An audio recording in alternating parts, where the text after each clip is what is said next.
Іноді ми надто суворі до себе.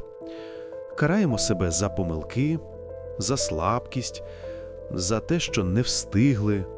Здається, що ми маємо бути кращими, сильнішими, досконалими. Але правда в тому, що ми люди. І нам теж болить. Ми втомлюємось, помиляємось, шукаємо світло. Та все починається з одного простого кроку – бути лагідним до себе. Пробач собі те, що було. Дякуй собі за те, що є, і підтримуй себе там, де колись себе карав.